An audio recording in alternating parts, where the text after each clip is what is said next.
کامیابی کے لیے سب سے اہم اور سب سے ضروری چیز عقیدے کی صحت ہے، لیکن مختلف مواقع پر مختلف عنوانات سے اپنی امت کی تربیت کرنے کے لیے نبی اکرم صلی اللہ تعالیٰ علیہ وسلم نے نجات کے لیے مختلف چیزیں بیان فرمائی۔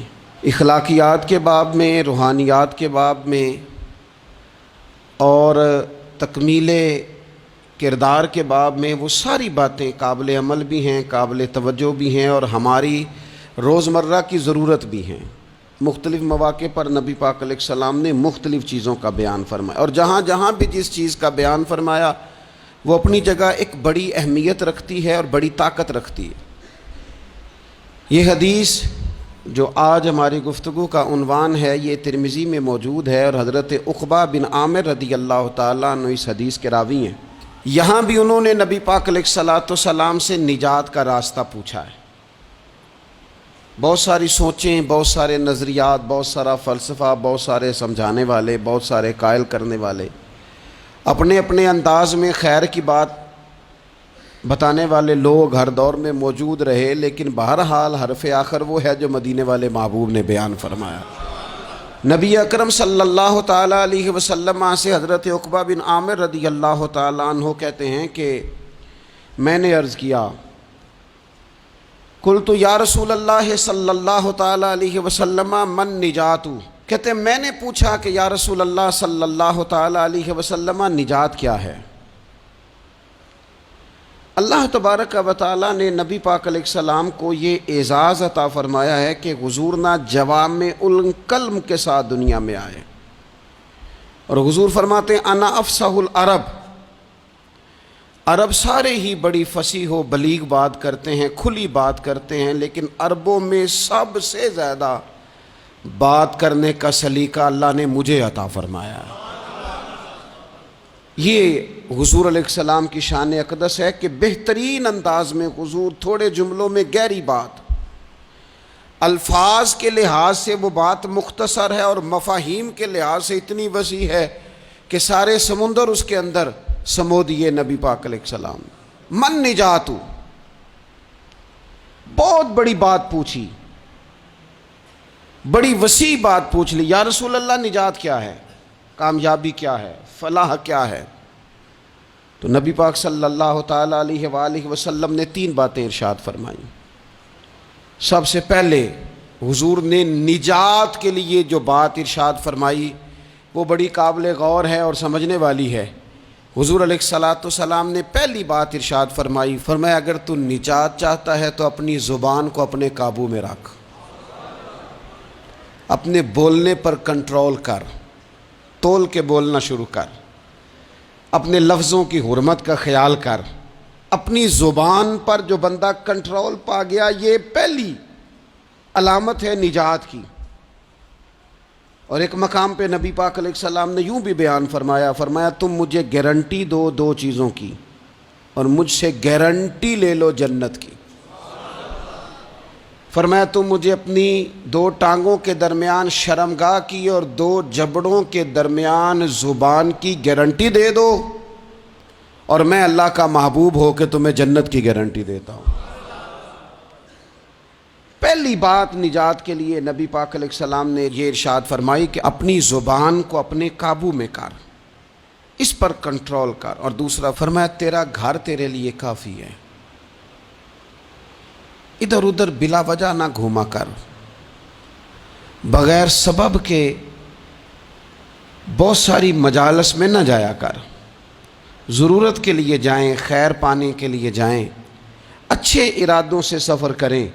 گئے ہمارے صوفیاء علماء دور دراز کے سفر کیے محدثین نے، کس لیے؟ حضور کی احادیث کو جمع کرنے کے لیے، نبی پاک علیہ السلام کے فیضان سے حصہ پانے کے لیے۔ لیکن فرمایا ادھر ادھر نہ، کچھ لوگوں کو بڑا شوق ہوتا ہے، اس مجلس میں بھی جائیں گے، اس محفل میں بھی جائیں گے، اس کی بھی سنیں گے، اس کی بھی سنیں گے، نتیجہ یہ رہے گا کہ بے یقین ہو جائیں گے، اپنے گھر سے نکلیں گے، گھر گھر پھریں گے، کسی گھر کے نہیں رہیں گے۔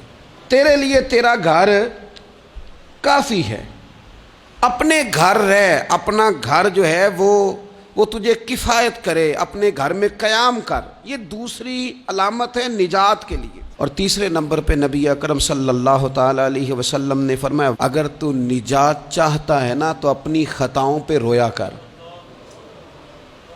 اپنی خطاؤں پہ آنسو بہا، اپنے آپ پہ رو، اگر چاہتا ہے کہ بچ جائے۔ تین چیزیں نبی پاک علیہ الصلوۃ والسلام نے بیان فرمائیں، زبان کو قابو میں کرو، اپنے گھر میں قیام کرو، اور فرمایا کہ تم اپنی خطاؤں پہ رویا کرو۔ یہ تین اگر چیزیں تمہیں میسر آتی ہیں تو پھر رسول پاک علیہ السلام کی زبان فیض حق کے ترجمان سے گارنٹی مل رہی ہے کہ اللہ اس بندے کو نجات عطا فرمائے گا۔ بہت شوق ہے لوگوں کو باتیں کرنے کا، بڑی باتیں، اوئے ہوئے، جو بات بڑے مختصر لفظوں میں 2 جملوں میں بیان ہو سکتی ہے اس کے پیچھے اتنی لمبی تمہید باندھیں گے کہ اصل بات ہی رہ جائے گی بیچ میں سے۔ گفتگو، بات، بولنا، یعنی بات ہو رہی ہے، گفتگو ہو رہی ہے 2 لوگوں کے بیچ، اور کوئی دانا آدمی بات کر رہا ہے تو فٹافٹ مداخلت کریں گے اور جملہ پھینکیں گے، کہیں گے قطع کلامی معاف، اور اپنی بات شروع کر دیں گے۔ تو میں کئیوں کو روک کے کہتا ہوں کہ پہلے آپ پوچھ تو لیں ہم نے معاف کیا بھی ہے کہ نہیں۔ بہت باتیں کرتے ہیں بعض لوگ، بہت باتیں کرتے ہیں، اور دنیا میں جو زیادہ خطائیں ہوتی ہیں وہ زبان کی وجہ سے ہوتی ہیں۔ عملاً کوئی کسی کو کیا تکلیف دے گا، ہاتھ کوئی کسی پہ کیا اٹھائے گا، لیکن لفظوں کے تیر، جملوں کے ترش لہجے اور زبان کی کڑواہٹ، حضرت عثمان غنی رضی اللہ تعالیٰ عنہ فرمایا کرتے تھے کہ زبان تو روح کو گھائل کر جاتی ہے، بندے کو اندر سے توڑ کے رکھ دیتی ہے یہ زبان۔ بہت سارے لوگ تھے، انہوں نے بہت سارے جملے زندگی میں بولے، میں یقین سے کہتا ہوں کہ انہیں بھی پچھتاوا ہوا کہ یار مجھے یہ والا لفظ نہیں کہنا چاہیے تھا، لیکن کاش یہ بعد میں پچھتانے سے پہلے آپ سوچ لیتے۔ اور بہت سارے لوگ ایسے ہیں جو مجھے پتہ ہے جو وہ کہہ رہے ہیں وہ ما فی ضمیر ان کا نہیں ہے، وہ ان کے خیالات نہیں ہوتے، لیکن وہ کہہ دیے انہوں نے، اور کہنے کے بعد اندازہ ہوا کہ یہ ہمیں کہنا نہیں چاہیے تھا۔ دوسرا ارشاد فرمایا کہ تو اس طرح کر، اپنے گھر کو نہ لازم پکڑ لے، تیرا گھر تیرے لیے بہتر ہے، تیرا گھر تیرے لیے کفایت کرنے والا ہے۔ شریعت اسلامیہ میں نا رہبانیت منع ہے، سارے حقوق چھوڑ کے بندہ گھر میں بیٹھ جائے، حجرے میں بیٹھ جائے، یہ منع ہے، لیکن کچھ دیر کے لیے وَتَبَتَّلْ إِلَيْهِ تَبْتِيلًا، سب سے کٹ کر اللہ کے ساتھ جڑ جاؤ۔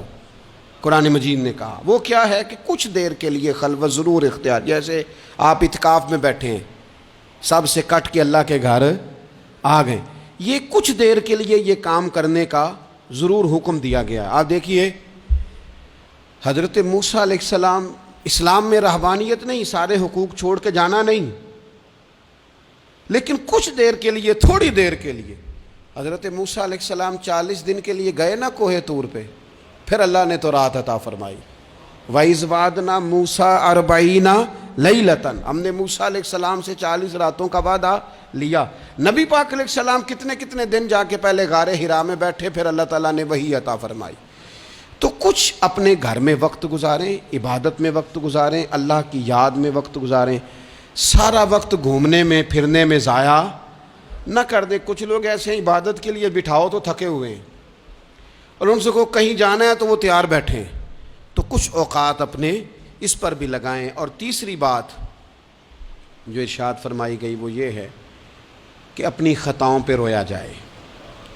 ہم نہ بڑا تبصرہ کرتے ہیں، بڑا رونا آتا ہے کسی کی مظلومیت پر، کسی کے دکھ پر، ملکی حالات پر، لوگوں پر، اچھی بات ہے، لیکن نجات کے لیے ضروری ہے کہ انسان اپنی خطاؤں پر بھی روئے۔